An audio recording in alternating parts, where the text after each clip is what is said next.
জবাব দে লক্ষ্মীপুরে গুল্লি কেন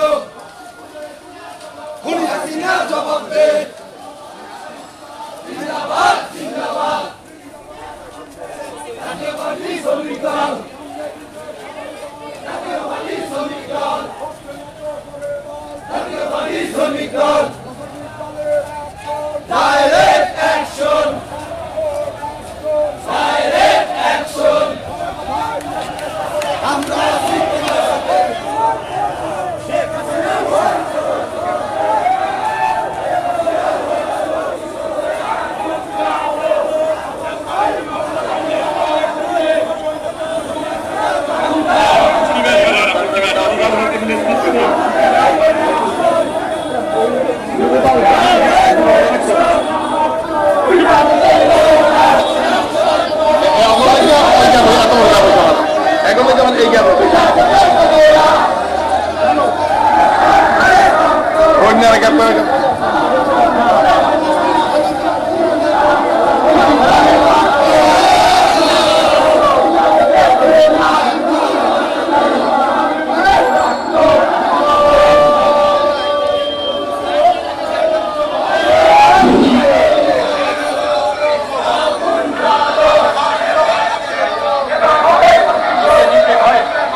সংক্ষিপ্ত করে বলবেন বাংলাদেশ জাতীয় দল বরিশাল মহানগরীর সম্মানিত যুগ্ম আহ্বায়ক সাবেক অ্যাডভোকেট আলী হায়দার বাবু।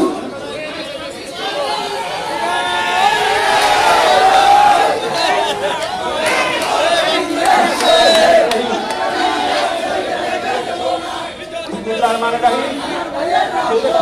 পরে আজকে আমাদের গত কয়েক মাস যাবৎ বাংলাদেশে গোপনীয়তা গভীর এবং পুলিশের মিথ্যা মামলায় গ্রেফতারের প্রতিবাদে আমরা কয়েক মাস যাবৎ আমরা আন্দোলন করে করতেছিলাম। কিন্তু সেই কয়েক মাসের মধ্যেই আমাদের আমাদের নেতা পুলিশের গুলিতে নিহত হয়েছে। এখন শুরু হয়েছে বাংলাদেশের জনগণ তারা ভোট দিতে পারে না। 14 সালে ভোট দিতে পারেনি, 18 সালে রাষ্ট্রে তারা ভোট ডাকাতি করে নিয়ে গেছে।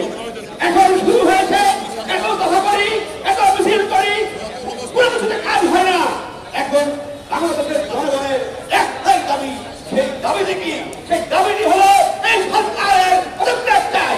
এক দফা এক দাবি, শেখ হাসিনা কবে যাবি? তোর যাওয়ার পর বাংলাদেশে নিরপেক্ষ সরকারের অধীনে নির্বাচন দিতে হবে। সবাইকে আমরা যারা এখানে উপস্থিত হয়েছেন সবাইকে মাননীয় বিএনপির পক্ষ থেকে আমার পক্ষ থেকে সংগ্রামী সালাম জানাই এবং যে কোনো আন্দোলন সংগ্রামের জন্য প্রস্তুত থাকেন। ধন্যবাদ।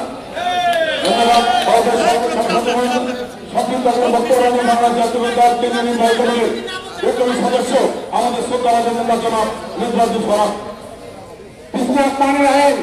আজকে সমাবেশ শেষে উপস্থিত নেতৃবৃন্দ, উপস্থিত বিভিন্ন আওয়াজ থেকে আগত নেতৃবৃন্দ, সকলের সাংবাদিকরা শান্তিপূর্ণ আমরা জানি গত 18 তারিখ একটি শান্তিপূর্ণ মিছিলের উপর আওয়ামী লীগের সন্ত্রাসীরা কৃষক দল নেতা সচিবকে কুপিয়ে হত্যা করেছে। আমরা এই শোককে শক্তিতে রূপান্তরিত করে শেখ হাসিনার পতন নিশ্চিত করব, এই আশাবাদ ব্যক্ত করে সকলকে ধন্যবাদ জানিয়ে আমি আমার বক্তব্য শেষ করছি। খোদা হাফেজ। ধন্যবাদ। নির্বাচন করার সংগ্রামী ছাত্র বন্ধুগণ, এই পর্যায়ে সংক্ষিপ্ত আকার বক্তব্য রাখবেন বাংলাদেশ জাতীয় দল বৈশাখ উত্তর জেলা বিএনপির সম্মানিত আহ্বায়ক আমাদের শ্রদ্ধাভাজন বীর মুক্তিযোদ্ধা জনাব মোহাম্মদ শহীদুল্লাহ। বক্তব্য রাখবেন জনাব মোহাম্মদ শহীদুল্লাহ।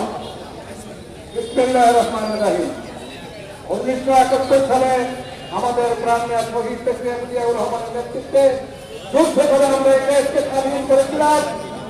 আজকে আবার আমাদের এই উত্তরসূরি তাদের আমাদের নেতৃত্বে আজকে আমরা যুদ্ধ করে চলছি। সচিব হত্যার মধ্য নেব এই সরকারের পদত্যাগের মধ্য দিয়ে গণতান্ত্রিক সরকার প্রতিষ্ঠা করে আমরা আমাদের যুদ্ধকে চালিয়ে দেবো। এই আহ্বান থেকে সকলকে ধন্যবাদ জানিয়ে আমি আমার বক্তব্য শেষ করছি। খোদা হাফেজ। বাংলাদেশ জিন্দাবাদ। শহীদ জিয়া অমর, খালেদা জিয়া জিন্দাবাদ। ধন্যবাদ। আমাদের বীর মুক্তিযোদ্ধা জনাব মোহাম্মদ শহীদুল্লাহ। সংগ্রামী